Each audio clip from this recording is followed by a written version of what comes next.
Hi hello friends, welcome to police fighters YouTube channel. ಸ್ನೇಹಿತರೆ, ನೀವೇನಾದರೂ ಇದೇ ಮೊದಲ ಬಾರಿಗೆ ನಮ್ಮ ಚಾನಲನ್ನು ನೋಡ್ತಿರುವಂಥ ಹೊಸ ವಿದ್ಯಾರ್ಥಿಗಳಾಗಿದ್ದರೆ ಆದಷ್ಟು ಬೇಗ ನಮ್ಮ ಚಾನಲ್ಗೆ ಸಬ್ಸ್ಕ್ರೈಬ್ ಮಾಡಿಕೊಂಡು ಪಕ್ಕದಲ್ಲಿರುವಂಥ ಬೆಲ್ ಐಕನ್ನ ಆಲ್ ಅಂತ ಹೊತ್ಕೊಳ್ಳೋದ್ರಿಂದ ನಾವು ಪ್ರತಿನಿತ್ಯ police constable, PSI, PDO, SDA, FDA ಮತ್ತು ಗ್ರಾಮ ಲೆಕ್ಕಿಗ ಹುದ್ದೆಗಳ ಎಕ್ಸಾಮ್ ಪ್ರಿಪರೇಷನ್ ಮಾಡ್ಕೊಳ್ತಾ ಇರ್ತೀವಿ. ಆ ಒಂದು ವಿಡಿಯೋಸ್ಗಳನ್ನು ಮೊದಲಿಗೆ ನೋಡ್ಕೋಬಹುದಾಗಿರುತ್ತೆ. ಬನ್ನಿ ಸ್ನೇಹಿತರದೀಗ ಕರ್ನಾಟಕ ಇತಿಹಾಸ ಮತ್ತು ಕರ್ನಾಟಕ ಭೂಗೋಳದ ಸಪ್ರೇಟ್ ವಿಡಿಯೋನು ಕೂಡ ಮಾಡಿದ್ದೀವಿ. ಈ ಒಂದು ವಿಡಿಯೋದಲ್ಲಿ ಕರ್ನಾಟಕ ಭೂಗೋಳ ಸಂಬಂಧಪಟ್ಟಂಥ ಒಂದು ಟಾಪ್ 40 ಪ್ರಶ್ನೆಗಳನ್ನು ತಿಳ್ಕೊಂಬರೋಣ. ಮೊದಲನೇ ಪ್ರಶ್ನೆ, ಪಶ್ಚಿಮ ಘಟ್ಟಗಳಲ್ಲಿ ಅತ್ಯಂತ ಎತ್ತರವಾದಂಥ ಶಿಖರ ಯಾವುದು ಸ್ನೇಹಿತರೆ? ಪಶ್ಚಿಮ ಘಟ್ಟಗಳಲ್ಲಿ ಅತ್ಯಂತ ಎತ್ತರವಾದಂಥ ಶಿಖರ ಯಾವುದು ಅಂತ ನೋಡಿದ್ರೆ ಆಪ್ಷನ್ ಬಿ ಮುಳ್ಳಯ್ಯನಗಿರಿ ಸ್ನೇಹಿತರೆ. ಆಪ್ಷನ್ ಬಿ ಮುಳ್ಳಯ್ಯನಗಿರಿ ಪಶ್ಚಿಮ ಘಟ್ಟಗಳಲ್ಲಿ ಅಥವಾ ಎತ್ತರವಾದಂಥ ಒಂದು ಶಿಖರ ಕೂಡ ಇದಾಗಿರುತ್ತದೆ. ನೆಕ್ಸ್ಟ್, ನಮ್ಮ ಕರ್ನಾಟಕದ ಅತಿ ಎತ್ತರದ ಒಂದು ಶಿಖರ ಕೂಡ ಇದೇ ಆಗಿರುತ್ತದೆ. ನೆಕ್ಸ್ಟ್, ಎರಡನೇ ಪ್ರಶ್ನೆಯನ್ನು ನೋಡಿದ್ರೆ ವಿಸ್ತೀರ್ಣದಲ್ಲಿ ಕರ್ನಾಟಕದ ಅತ್ಯಂತ ಚಿಕ್ಕ ಜಿಲ್ಲೆ ಯಾವುದು ಸ್ನೇಹಿತರೆ? ವಿಸ್ತೀರ್ಣದಲ್ಲಿ ಕರ್ನಾಟಕದ ಅತ್ಯಂತ ಚಿಕ್ಕ ಜಿಲ್ಲೆ ಯಾವುದು ಅಂತಂದರೆ ಆಪ್ಷನ್ ಬಿ ಬೆಂಗಳೂರು ನಗರ ಸ್ನೇಹಿತರೆ. ಆಪ್ಷನ್ ಬಿ ಬೆಂಗಳೂರು ನಗರ ಅತ್ಯಂತ ಚಿಕ್ಕ ಜಿಲ್ಲೆ ಆಗಿದ್ದರೆ ವಿಸ್ತೀರ್ಣದಲ್ಲಿ ಅತಿ ದೊಡ್ಡ ಜಿಲ್ಲೆ ಬೆಳಗಾವಿ ಸರಿಯಾದಂಥ ಉತ್ತರ ಕೂಡ ಆಗಿರುತ್ತದೆ.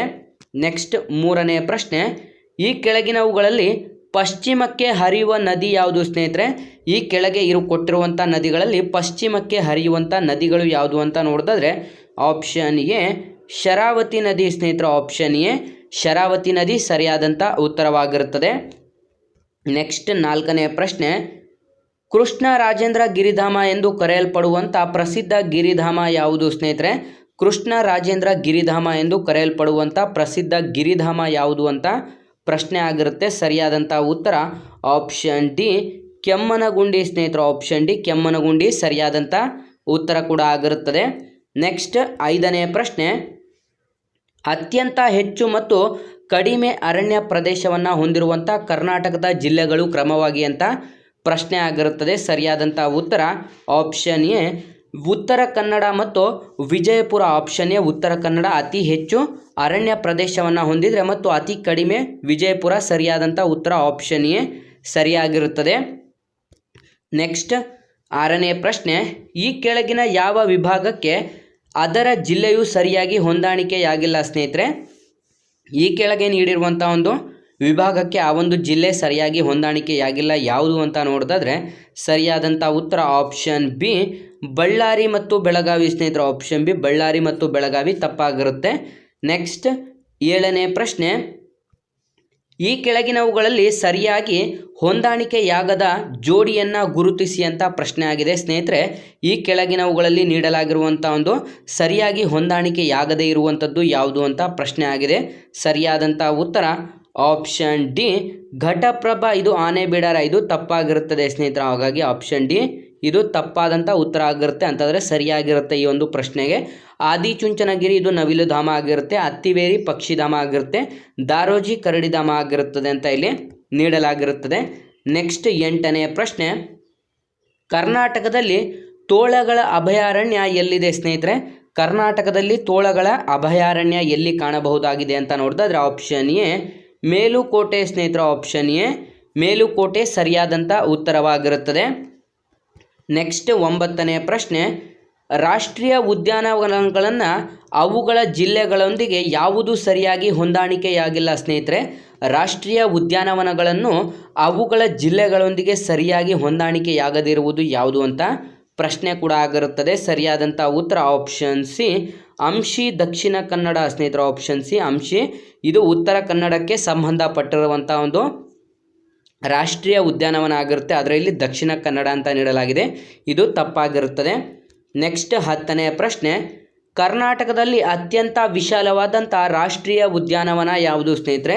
ಕರ್ನಾಟಕದಲ್ಲಿ ಅತ್ಯಂತ ವಿಶಾಲವಾದಂಥ ರಾಷ್ಟ್ರೀಯ ಉದ್ಯಾನವನ ಯಾವುದು ಅಂತ ಪ್ರಶ್ನೆ ಆಗಿದೆ. ಸರಿಯಾದಂಥ ಉತ್ತರ option B Bandipur. Option B Bandipur ಸರಿಯಾದಂಥ ಉತ್ತರವಾಗಿದೆ. ನೆಕ್ಸ್ಟ್, 11ನೇ ಪ್ರಶ್ನೆ, ಈ ಕೆಳಗಿನವುಗಳಲ್ಲಿ ಯಾವುದು ರಾಷ್ಟ್ರೀಯ ಉದ್ಯಾನವನ ಅಲ್ಲ ಸ್ನೇಹಿತರೆ? ಈ ಕೆಳಗಿನವುಗಳಲ್ಲಿ ಯಾವುದು ರಾಷ್ಟ್ರೀಯ ಉದ್ಯಾನವನ ಅಲ್ಲ ಅಂತ ಪ್ರಶ್ನೆ ಆಗಿದೆ. ಸರಿಯಾದಂಥ ಉತ್ತರ ಆಪ್ಷನ್ ಡಿ ಭದ್ರಾ ಇದೊಂದು ರಾಷ್ಟ್ರೀಯ ಉದ್ಯಾನವನ ಆಗಿರುವುದಿಲ್ಲ. ನೆಕ್ಸ್ಟ್ 12ನೇ ಪ್ರಶ್ನೆ, ಈ ಕೆಳಗಿನ ಯಾವ ನದಿಯು 3 ಸ್ಥಳಗಳಲ್ಲಿ 2 ಭಾಗಗಳಾಗಿ ಒಡೆದು ಪುನಃ ಒಟ್ಟುಗೂಡಿ ಶ್ರೀರಂಗಪಟ್ಟಣ ಶಿವನ ಸಮುದ್ರವನ್ನು ಮತ್ತು ಶ್ರೀರಂಗಂ ದ್ವೀಪಗಳನ್ನು ನಿರ್ಮಿಸಿದೆ ಅಂತ ಪ್ರಶ್ನೆ ಆಗಿರುತ್ತದೆ ಸ್ನೇಹಿತರೆ. ಈ ಕೆಳಗಿನ ಯಾವ ಒಂದು ನದಿಯು 3 ಸ್ಥಳಗಳಲ್ಲಿ 2 ಭಾಗಗಳಾಗಿ ಒಡೆದು ಪುನಃ ಒಟ್ಟುಗೂಡಿ ಶ್ರೀರಂಗಪಟ್ಟಣ ಶಿವನ ಸಮುದ್ರ ಮತ್ತು ಶ್ರೀರಂಗಂ ದ್ವೀಪವನ್ನು ನಿರ್ಮಿಸಿದೆ ಅಂತ ಪ್ರಶ್ನೆ ಕೂಡ ಆಗಿರುತ್ತದೆ ಸ್ನೇಹಿತರೆ. ಸರಿಯಾದಂಥ ಉತ್ತರ ಆಪ್ಷನ್ ಎ ಕಾವೇರಿ ನದಿ ಸ್ನೇಹಿತರೆ. ಆಪ್ಷನ್ ಎ ಕಾವೇರಿ ನದಿ ಸರಿಯಾದಂಥ ಉತ್ತರ ಕೂಡ ಆಗಿರುತ್ತದೆ. ನೆಕ್ಸ್ಟ್ 13ನೇ ಪ್ರಶ್ನೆ, ಕರ್ನಾಟಕದಲ್ಲಿ ಈಶಾನ್ಯಕ್ಕೆ ಹರಿಯುವಂಥ ನದಿ ಯಾವುದು ಸ್ನೇಹಿತರೆ? ಕರ್ನಾಟಕದಲ್ಲಿ ಈಶಾನ್ಯಕ್ಕೆ ಹರಿಯುವಂಥ ನದಿ ಯಾವುದು ಅಂತಂದರೆ ಆಪ್ಷನ್ ಡಿ ತುಂಗಭದ್ರಾ ನದಿ ಸ್ನೇಹಿತರೆ. ಆಪ್ಷನ್ ಡಿ ತುಂಗಭದ್ರಾ ನದಿ ಸರಿಯಾದಂಥ ಉತ್ತರವಾಗಿರುತ್ತದೆ. ನೆಕ್ಸ್ಟ್ 14ನೇ ಪ್ರಶ್ನೆ, ಅತಿ ಹೆಚ್ಚು ರಾಷ್ಟ್ರೀಯ ಹೆದ್ದಾರಿಗಳನ್ನು ಹೊಂದಿರುವಂಥ ಜಿಲ್ಲೆ ಯಾವುದು ಸ್ನೇಹಿತರೆ? ಅತಿ ಹೆಚ್ಚು ರಾಷ್ಟ್ರೀಯ ಹೆದ್ದಾರಿಗಳನ್ನು ಹೊಂದಿರುವಂಥ ಜಿಲ್ಲೆ ಯಾವುದು ಅಂತ ಪ್ರಶ್ನೆ ಆಗಿರುತ್ತೆ. ಸರಿಯಾದಂಥ ಉತ್ತರ ಆಪ್ಷನ್ ಡಿ ಉತ್ತರ ಕನ್ನಡ ಸ್ನೇಹಿತರೆ. ಆಪ್ಷನ್ ಡಿ ಉತ್ತರ ಕನ್ನಡ ಸರಿಯಾದಂಥ ಉತ್ತರ ಕೂಡ ಆಗಿರುತ್ತದೆ. ನೆಕ್ಸ್ಟ್ 15ನೇ ಪ್ರಶ್ನೆ, ಬಳ್ಳಾರಿ ಜಿಲ್ಲೆಯ ಸಂಡೂರು ಯಾವುದಕ್ಕೆ ಪ್ರಸಿದ್ಧಿಯಾಗಿದೆ ಸ್ನೇಹಿತರೆ? ಬಳ್ಳಾರಿ ಜಿಲ್ಲೆಯ ಸಂಡೂರು ಯಾವುದಕ್ಕೆ ಪ್ರಸಿದ್ಧಿಯಾಗಿದೆ ಅಂತ ನೋಡಿದ್ರೆ ಆಪ್ಷನ್ ಸಿ ಕಬ್ಬಿಣ ಮತ್ತು ಮ್ಯಾಂಗನೀಸ್ ಅದಿರುಗಳ ನಿಕ್ಷೇಪ. ಆಪ್ಷನ್ ಸಿ ಕಬ್ಬಿಣ ಮತ್ತು ಮ್ಯಾಂಗನೀಸ್ ಅದಿರುಗಳ ನಿಕ್ಷೇಪ ಸರಿಯಾದಂಥ ಉತ್ತರ ಕೂಡ ಆಗಿರುತ್ತದೆ. ನೆಕ್ಸ್ಟ್ 16ನೇ ಪ್ರಶ್ನೆ, ಕರ್ನಾಟಕದ ಹಾಸನ ಜಿಲ್ಲೆಯಲ್ಲಿರುವಂಥ ಇಸ್ರೋ ಘಟಕ ಯಾವುದಕ್ಕೆ ಸಂಬಂಧಿಸಿದಂಥ ಕಾರ್ಯ ನಡೆಯುತ್ತದೆ ಅಂತ ಪ್ರಶ್ನೆ ಆಗಿರುತ್ತೆ ಸ್ನೇಹಿತರೆ. ಕರ್ನಾಟಕದ ಹಾಸನ ಜಿಲ್ಲೆಯಲ್ಲಿ ಕಂಡುಬರುವಂಥ ಇಸ್ರೋದ ಒಂದು ಘಟಕದಲ್ಲಿ ಕಾರ್ಯಗಳು ಏನು ನಡೆಯುತ್ತದೆ ಅಂತ ಪ್ರಶ್ನೆ ಆಗಿರುತ್ತೆ. ಸರಿಯಾದಂಥ ಉತ್ತರ ಆಪ್ಷನ್ ಎ ಉಡಾವಣೆಯ ನಂತರ ಕಾರ್ಯಾಚರಣೆ ಸ್ನೇಹಿತರೆ. ಆಪ್ಷನ್ ಎ ಉಡಾವಣೆ ನಂತರದ ಕಾರ್ಯಾಚರಣೆಗಳನ್ನು ಕೂಡ ಇಲ್ಲಿ ನಡೆಸಲಾಗುತ್ತದೆ. ನೆಕ್ಸ್ಟ್ 17ನೇ ಪ್ರಶ್ನೆ, ಮಾಗೋಡು ಜಲಪಾತವನ್ನು ಉಂಟು ಮಾಡುವಂಥ ನದಿ ಯಾವುದು ಸ್ನೇಹಿತರೆ? ಮಾಗೋಡು ಜಲಪಾತವನ್ನು ಉಂಟು ಮಾಡುವಂಥ ನದಿ ಯಾವುದು ಅಂತ ನೋಡಿದ್ರೆ ಆಪ್ಷನ್ ಸಿ ಬೆಡ್ತಿ ನದಿ ಸ್ನೇಹಿತರೆ. ಆಪ್ಷನ್ ಸಿ ಬೆಡ್ತಿ ನದಿ ಮಾಗೋಡು ಜಲಪಾತವನ್ನು ಸೃಷ್ಟಿಸುವಂಥ ನದಿ ಕೂಡ ಆಗಿರುತ್ತದೆ. ನೆಕ್ಸ್ಟ್ 18ನೇ ಪ್ರಶ್ನೆಯನ್ನು ನೋಡಿದ್ರೆ ಯಾವ ರಾಜ್ಯದಲ್ಲಿ ಕಬ್ಬಿಣ, ತಾಮ್ರ ಮತ್ತು ಚಿನ್ನ ಇವು ಮೂರುಗಳು ಸಿಗುತ್ತವೆ ಸ್ನೇಹಿತರೆ? ಯಾವ ರಾಜ್ಯದಲ್ಲಿ ಕಬ್ಬಿಣ, ತಾಮ್ರ ಮತ್ತು ಚಿನ್ನ ಇವು ಮೂರು ಸಿಗುತ್ತದೆ ಅಂತ ಪ್ರಶ್ನೆ ಕೂಡ ಆಗಿರುತ್ತೆ. ಸರಿಯಾದಂಥ ಉತ್ತರ ಆಪ್ಷನ್ ಡಿ ಕರ್ನಾಟಕದಲ್ಲಿ ಸ್ನೇಹಿತರೆ. ಆಪ್ಷನ್ ಡಿ ಕರ್ನಾಟಕದಲ್ಲಿ ಸಿಗುತ್ತದೆ. ನೆಕ್ಸ್ಟ್ 19ನೇ ಪ್ರಶ್ನೆ, ಕರ್ನಾಟಕದ ಜಿಲ್ಲೆಗಳ ಪೈಕಿ 2011ರಲ್ಲಿ ಅತ್ಯಧಿಕ ಜನಸಂಖ್ಯೆ ಮತ್ತು ಅತ್ಯಧಿಕ ವಿಸ್ತೀರ್ಣ ಇದ್ದಂಥ ಜಿಲ್ಲೆಗಳು ಅನುಕ್ರಮವಾಗಿ ಅಂತಲೂ ಕೂಡ ಪ್ರಶ್ನೆ ಆಗಿರುತ್ತದೆ. 19ನೇ ಪ್ರಶ್ನೆಗೆ ಸರಿಯಾದಂಥ ಉತ್ತರ ಆಪ್ಷನ್ ಎ ಬೆಂಗಳೂರು ನಗರ ಮತ್ತು ಬೆಳಗಾವಿ ಸ್ನೇಹಿತರೆ. ಆಪ್ಷನ್ ಎ ಬೆಂಗಳೂರು ನಗರ ಮತ್ತು ಬೆಳಗಾವಿ ಸರಿಯಾದಂಥ ಉತ್ತರವಾಗಿದೆ. ನೆಕ್ಸ್ಟ್ 20ನೇ ಪ್ರಶ್ನೆ, ಕೂಡಲ ಸಂಗಮವು ಈ ಕೆಳಗಿನ ಯಾವ ನದಿಗಳ ಸಂಗಮವಾಗಿದೆ ಸ್ನೇಹಿತರೆ? ಕೂಡಲ ಸಂಗಮವು ಈ ಕೆಳಗಿನ ಯಾವ ಒಂದು 2 ನದಿಗಳ ಸಂಗಮವಾಗಿದೆ ಅಂತ ಪ್ರಶ್ನೆ ಆಗಿರುತ್ತದೆ. ಸರಿಯಾದಂಥ ಉತ್ತರ ಆಪ್ಷನ್ ಎ ಕೃಷ್ಣ ಮತ್ತು ಮಲಪ್ರಭಾ ಸ್ನೇಹಿತರೆ. ಆಪ್ಷನ್ ಎ ಕೃಷ್ಣ ಮತ್ತು ಮಲಪ್ರಭಾ ನದಿಗಳ ಸಂಗಮ ಇದಾಗಿರುತ್ತದೆ. ನೆಕ್ಸ್ಟ್ 21ನೇ ಪ್ರಶ್ನೆ, ಹಿಡಕಲ್ ಅಣೆಕಟ್ಟು ಈ ನದಿಗೆ ಕಟ್ಟಲಾಗಿದೆ ಸ್ನೇಹಿತರೆ. ಹಿಡಕಲ್ ಅಣೆಕಟ್ಟು ಈ ಒಂದು ನದಿಗೆ ಕಟ್ಟಲಾಗಿದೆ ಅಂತ ನೋಡಿದ್ರೆ ಆಪ್ಷನ್ ಸಿ ಘಟಪ್ರಭಾ ನದಿಗೆ ಸ್ನೇಹಿತರೆ. ಆಪ್ಷನ್ ಸಿ ಘಟಪ್ರಭಾ ನದಿಗೆ ಹಿಡಕಲ್ ಅಣೆಕಟ್ಟು ಕಟ್ಟಲಾಗಿರುತ್ತದೆ. ನೆಕ್ಸ್ಟ್ 22ನೇ ಪ್ರಶ್ನೆ, ಕೃಷ್ಣಾ ನದಿಯು ಹರಿಯುವ ರಾಜ್ಯಗಳು ಯಾವುದು ಸ್ನೇಹಿತರೆ? ಕೃಷ್ಣಾ ನದಿಯು ಹರಿಯುವಂಥ ರಾಜ್ಯಗಳು ಯಾವುದು ಅಂತಂದರೆ ಮಹಾರಾಷ್ಟ್ರ, ಕರ್ನಾಟಕ ಮತ್ತು ಆಂಧ್ರ ಪ್ರದೇಶ. ಆಪ್ಷನ್ ಸಿ ಮಹಾರಾಷ್ಟ್ರ, ಕರ್ನಾಟಕ ಮತ್ತು ಆಂಧ್ರ ಪ್ರದೇಶದಲ್ಲಿ ಕೃಷ್ಣಾ ನದಿಯು ಹರಿಯುತ್ತದೆ. ನೆಕ್ಸ್ಟ್ 23ನೇ ಪ್ರಶ್ನೆ, ಕೃಷ್ಣಾ ಮೇಲ್ದಂಡೆ ಯೋಜನೆಯು ಈ ಜಿಲ್ಲೆಗಳಲ್ಲಿ ನಿಯೋಜಿತವಾಗಿರುತ್ತದೆ ಸ್ನೇಹಿತರೆ. ಈ ಕೃಷ್ಣಾ ಮೇಲ್ದಂಡೆ ಈ ಒಂದು ಯೋಜನೆ ಈ ಕೆಳಗಿನ ಜಿಲ್ಲೆಗಳಿಗೆ ನೀರು ಒದಗಿಸುತ್ತದೆ ಅಂತ ಪ್ರಶ್ನೆ ಕೂಡ ಆಗಿರುತ್ತದೆ. ಸರಿಯಾದಂಥ ಉತ್ತರ ಆಪ್ಷನ್ ಸಿ ವಿಜಯಪುರ, ಕಲಬುರಗಿ ಮತ್ತು ರಾಯಚೂರು ಸ್ನೇಹಿತರು. ಆಪ್ಷನ್ ಸಿ ವಿಜಯಪುರ, ಕಲಬುರಗಿ ಮತ್ತು ರಾಯಚೂರು ಜಿಲ್ಲೆಗಳಿಗೆ ಕೃಷ್ಣಾ ಮೇಲ್ದಂಡೆ ಯೋಜನೆಯು ನೀರನ್ನು ಒದಗಿಸುತ್ತದೆ. ನೆಕ್ಸ್ಟ್ 24ನೇ ಪ್ರಶ್ನೆ, ಕರ್ನಾಟಕದ ಅತಿ ದೊಡ್ಡ ಬಂದರು ಯಾವುದು ಸ್ನೇಹಿತರೆ? ಕರ್ನಾಟಕದ ಅತಿ ದೊಡ್ಡ ಬಂದರು ಯಾವುದು ಅಂತ ನೋಡಿದ್ರೆ ಆಪ್ಷನ್ ಎ ನವಮಂಗಳೂರು ಸ್ನೇಹಿತರೆ. ಆಪ್ಷನ್ ಎ ನವಮಂಗಳೂರು ಬಂದರು ಸರಿಯಾದಂಥ ಉತ್ತರ ಕೂಡ ಆಗಿರುತ್ತದೆ. ನೆಕ್ಸ್ಟ್ 25ನೇ ಪ್ರಶ್ನೆ, ಆಗುಂಬೆ ಘಾಟಿಯ ಈ ಕೆಳಗಿನ ಯಾವ ಸ್ಥಳಗಳನ್ನು ಸಂಪರ್ಕಿಸುತ್ತದೆ? ಆಗುಂಬೆ ಘಾಟಿನ ಈ ಕೆಳಗಿನ ಯಾವ ಒಂದು ಸ್ಥಳಗಳನ್ನು ಸಂಪರ್ಕಿಸುತ್ತದೆ ಅಂತ ನೋಡೋದಾದರೆ ಸರಿಯಾದಂಥ ಉತ್ತರ ಆಪ್ಷನ್ ಸಿ ಶಿವಮೊಗ್ಗ ಮತ್ತು ಉಡುಪಿ ಸ್ನೇಹಿತರೆ. ಆಪ್ಷನ್ ಸಿ ಶಿವಮೊಗ್ಗ ಮತ್ತು ಉಡುಪಿ ಜಿಲ್ಲೆಗೆ ಸಂಪರ್ಕವನ್ನು ಕಲ್ಪಿಸುತ್ತದೆ. ಮಂಗಳೂರು ಮತ್ತು ಚಿಕ್ಕಮಗಳೂರು ನಡುವೆ ಚಾರ್ಮಡಿ ಘಾಟ್ ಇದ್ದರೆ ಸ್ನೇಹಿತರೆ ಸಕಲೇಶ್ಪುರ ಮತ್ತು ಮಂಗಳೂರು ಇದು ಯಾವುದು ಘಾಟ್ ಅಂತಾರೆ ಶಿರಾಡಿ ಘಾಟ್ ಆಗಿರುತ್ತದೆ. ನೆಕ್ಸ್ಟ್ ಶಿವಮೊಗ್ಗ ಮತ್ತು ಉಡುಪಿ ಇದು ಆಗುಂಬೆ ಘಾಟ್ ಆಗಿರುತ್ತದೆ. ನೆಕ್ಸ್ಟ್ 26ನೇ ಪ್ರಶ್ನೆ, ಉಂಚಳ್ಳಿ ಜಲಪಾತವನ್ನು ಉಂಟು ಮಾಡುವ ನದಿ ಯಾವುದು ಸ್ನೇಹಿತರೆ? ಉಂಚಳ್ಳಿ ಜಲಪಾತವನ್ನು ಉಂಟು ಮಾಡುವಂಥ ನದಿ option D Aghanashini. Option D Aghanashini ನದಿ ಸರಿಯಾದಂಥ ಉತ್ತರ ಕೂಡ ಆಗಿರುತ್ತದೆ. ನೆಕ್ಸ್ಟ್ 27ನೇ ಪ್ರಶ್ನೆ, ಕರ್ನಾಟಕದಲ್ಲಿ ಅತಿ ಹೆಚ್ಚು ಕಾಲುವೆ ನೀರಾವರಿ ಹೊಂದಿರುವ ಜಿಲ್ಲೆ ಯಾವುದು ಸ್ನೇಹಿತರೆ? ಕರ್ನಾಟಕದಲ್ಲಿ ಅತಿ ಹೆಚ್ಚು ಕಾಲುವೆ ನೀರಾವರಿ ಹೊಂದಿರುವಂಥ ಜಿಲ್ಲೆ ಯಾವುದು ಅಂತ ಪ್ರಶ್ನೆ ಆಗಿದೆ. ಸರಿಯಾದಂಥ ಉತ್ತರ option C Raichur. Option C Raichur ಸರಿಯಾದಂಥ ಉತ್ತರ ಕೂಡ ಆಗಿರುತ್ತದೆ. ನೆಕ್ಸ್ಟ್ 28ನೇ ಪ್ರಶ್ನೆ, ಚಿಕ್ಕೋಡಿ ತಾಲೂಕು ಯಾವ ಬೆಳೆಗೆ ಹೆಸರುವಾಸಿಯಾಗಿದೆ ಸ್ನೇಹಿತರೆ? ಚಿಕ್ಕೋಡಿ ತಾಲೂಕು ಯಾವ ಒಂದು ಬೆಳೆಗೆ ಹೆಸರುವಾಸಿಯಾಗಿದೆ ಅಂತ ಪ್ರಶ್ನೆ ಆಗಿದೆ. ಸರಿಯಾದಂಥ ಉತ್ತರ ಆಪ್ಷನ್ ಸಿ ಹೊಗೆ ಸೊಪ್ಪಿಗೆ ಹೆಸರುವಾಸಿಯಾಗಿದೆ ಸ್ನೇಹಿತರೆ. ಆಪ್ಷನ್ ಸಿ ಹೊಗೆ ಸೊಪ್ಪಿಗೆ ಹೆಸರುವಾಸಿ ಕೂಡ ಆಗಿರುತ್ತದೆ. ನೆಕ್ಸ್ಟ್ 29ನೇ ಪ್ರಶ್ನೆ, ಕರ್ನಾಟಕದ ಯಾವ ಸ್ಥಳವನ್ನು ಭಾರತ ದೇಶದ ಕಾಫಿ ಬೆಳೆಯ ಜನ್ಮಸ್ಥಳ ಎಂದು ಕರೆಯಲಾಗುತ್ತದೆ ಸ್ನೇಹಿತರೆ? ಕರ್ನಾಟಕದ ಯಾವ ಸ್ಥಳವನ್ನು ಭಾರತ ದೇಶದ ಕಾಫಿ ಬೆಳೆಯ ಜನ್ಮಸ್ಥಳ ಎಂದು ಕರೆಯಲಾಗುತ್ತದೆ ಅಂತ ಪ್ರಶ್ನೆ ಆಗಿರುತ್ತೆ. ಸರಿಯಾದಂಥ ಉತ್ತರ ಆಪ್ಷನ್ ಡಿ ಚಿಕ್ಕಮಗಳೂರು ಜಿಲ್ಲೆ ಸ್ನೇಹಿತರೆ. ಆಪ್ಷನ್ ಡಿ ಚಿಕ್ಕಮಗಳೂರು ಜಿಲ್ಲೆ ಸರಿಯಾದಂಥ ಉತ್ತರವಾಗಿರುತ್ತದೆ.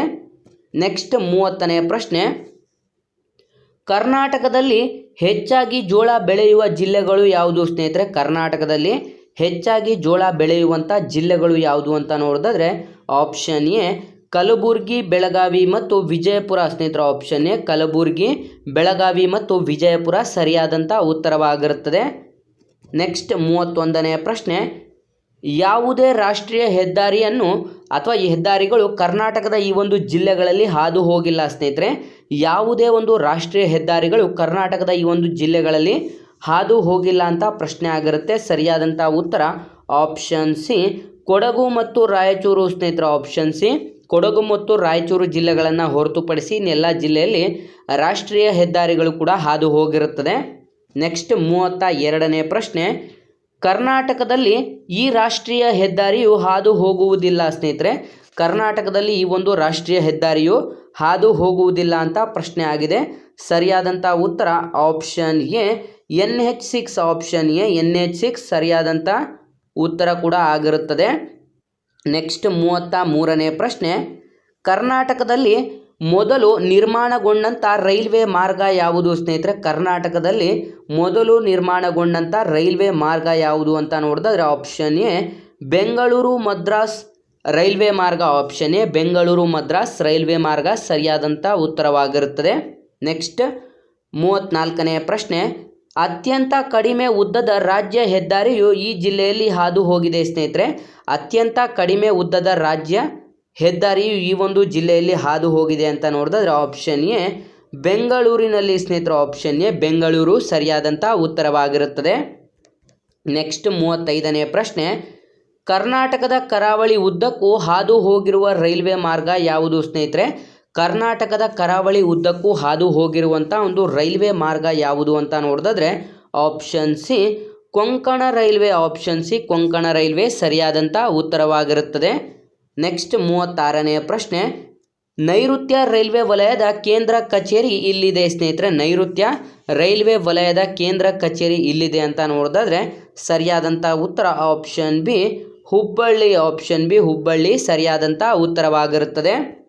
ನೆಕ್ಸ್ಟ್ 37ನೇ ಪ್ರಶ್ನೆ, ಸೇಂಟ್ ಮೇರಿ ಐಲ್ಯಾಂಡ್ ದ್ವೀಪವು ಯಾವ ಜಿಲ್ಲೆಯಲ್ಲಿದೆ ಸ್ನೇಹಿತರೆ? ಸೇಂಟ್ ಮೇರಿ ಐಲ್ಯಾಂಡ್ ದ್ವೀಪವು ಯಾವ ಜಿಲ್ಲೆಯಲ್ಲಿದೆ ಅಂತ ನೋಡಿದ್ರೆ ಸರಿಯಾದಂಥ ಉತ್ತರ ಆಪ್ಷನ್ ಬಿ ಉಡುಪಿ ಜಿಲ್ಲೆಯಲ್ಲಿ ಕಂಡು ಬರುತ್ತದೆ ಸ್ನೇಹಿತರೆ. ಉಡುಪಿ ಜಿಲ್ಲೆಯಲ್ಲಿ ಕಂಡು ಬರುತ್ತದೆ. ಇದನ್ನು ಮಲ್ಪೆ ಬೀಚ್ ಮತ್ತು ತೋನ್ಸೆಪಾರ್ ದ್ವೀಪ ಎಂದು ಕೂಡ ಕರೆಯಲಾಗುತ್ತದೆ.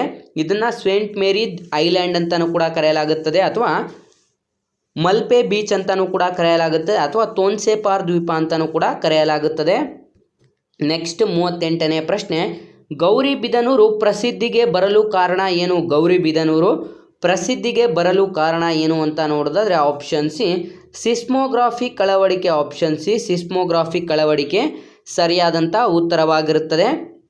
ನೆಕ್ಸ್ಟ್ 39ನೇ ಪ್ರಶ್ನೆ, ಇದರ ಉತ್ಪಾದನೆಯಲ್ಲಿ ಕರ್ನಾಟಕದ ಭಾರತದಲ್ಲಿ ಪ್ರಥಮ ಸ್ಥಾನ ಅಥವಾ ಮೊದಲನೇ ಸ್ಥಾನದಲ್ಲಿದೆ ಅಂತ ನೋಡಿದ್ರೆ ಸ್ನೇಹಿತರೆ ಸರಿಯಾದಂಥ ಉತ್ತರ ಆಪ್ಷನ್ ಬಿ ಕಾಫಿ ಬೆಳೆಯಲ್ಲಿ. ಸ್ನೇಹಿತರೆ ಕಾಫಿ ಬೆಳೆಯಲ್ಲಿ ಕರ್ನಾಟಕವು ಭಾರತದಲ್ಲೇ ಮೊದಲ ಸ್ಥಾನವನ್ನು ಪಡೆದುಕೊಂಡಿರುತ್ತದೆ.